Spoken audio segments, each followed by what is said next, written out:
Welcome to Bill Baggs Cape Florida State Park at the southern tip of Key Biscayne. You are surrounded by 3 miles of shoreline and pristine waters, home to over 600 tropical fish species, 65 acres of healthy mangrove wetlands, and 1.25 miles of sandy beach. Perfect for sea turtles to return every year to nest. A well-established ecosystem of native plants and animals thrives here today. As an exceptional bird migration stopover with 260 species on record, the park is a birder's paradise. You'll be glad to know that no venomous snakes live in the park, but it hosts plenty of butterflies and other important pollinators. This park is a natural sanctuary where visitors can enjoy recreation and panoramic views from the top of one of the oldest lighthouses in the state. The story of Cape Florida began approximately 4,000 years ago, and over the years, the island has witnessed many ecological changes and much human activity. The lighthouse was built in 1825. A lighthouse keeper was needed to maintain the tower and the property. It was a dangerous and demanding job. They would spend all night in the lantern cabin, and during the day, there was ongoing manual labor. They were required to read and write in order to keep accurate records. The whole family, including children, took part in household chores, farming, and fishing to supplement supplies that only arrived once or twice a month. Amid isolation, harsh heat, mosquitoes, rattlesnakes, and hurricanes, they kept the light burning. Despite the hard work of the keepers, boaters complained that the light was not bright enough to stop shipwrecks. In 1855, Lieutenant George G. Meade headed the renovation and elevation of the lighthouse from 65 feet to 95 feet, its current height. He and his team also installed a second-order Fresnel lens. After the Civil War in 1865, shipping traffic increased, and the lighthouse was deemed too far away from the coral reefs to stop ongoing shipwrecks. And so, in 1878, the Cape Florida Lighthouse was decommissioned.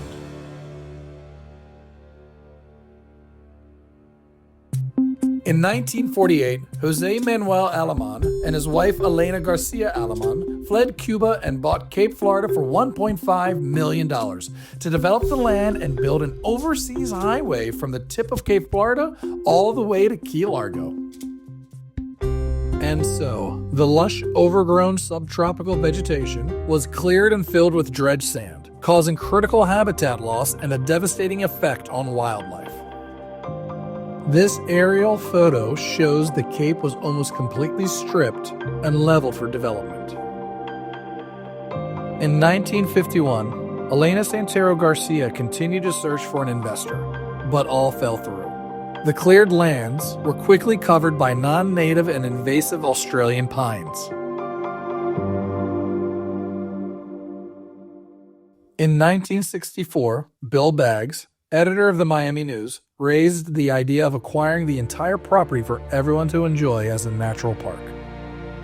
In a public letter, Baggs wrote to Mrs. Garcia, "There is a piece of old culture around here, and it can be saved. You can save it if you want to." Garcia was swayed, and she agreed to sell the land to the state of Florida for $2.5 million. Baggs continued his mission until the sale was complete. On January 1st, 1967, the state park was opened to the public, and in 1974 it was renamed in honor of its environmental champion. Bill Baggs, a prolific journalist, also helped shape Miami's future, fighting for historic preservation, civil rights, and his community. He was nominated for a Nobel Peace Prize for his attempts to set up peace talks between the U.S. and Vietnam during the Vietnam War. In 1978, after 100 years of darkness, the tower was relit as a stable aid to navigation and placed in the service of the U.S. Coast Guard. A replica of the old Keeper's Cottage was built, and visitors flocked to the new attraction. In August 1992, the park found itself in the path of Hurricane Andrew, with winds blowing through at speeds of up to 164 miles per hour. The high winds and rising water caused billions of dollars in damage to natural habitats and property across South Florida. The lighthouse remained standing, but the tower and cottage were badly damaged. The Dade Heritage Trust, in partnership with the Florida Park Service and other organizations, raised more than $1.5 million in grants and private donations to restore the structure to its original grandeur. Damaged bricks were carefully removed, and over 20,000 new bricks were custom made to match the shape and density of the originals. The watch room and spiral staircase were cast in iron based on the 1855 blueprints, and a whitewash coating was added to protect from sand, salt, and storms. The cottage was restored and continues to serve as a museum for visitors.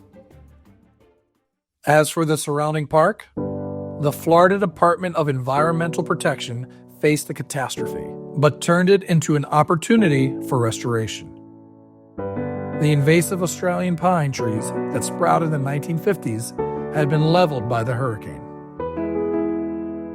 FEMA provided funds for the Army Corps of Engineers to remove the remaining invasives and make way for the return of native plants and healthy ecosystems.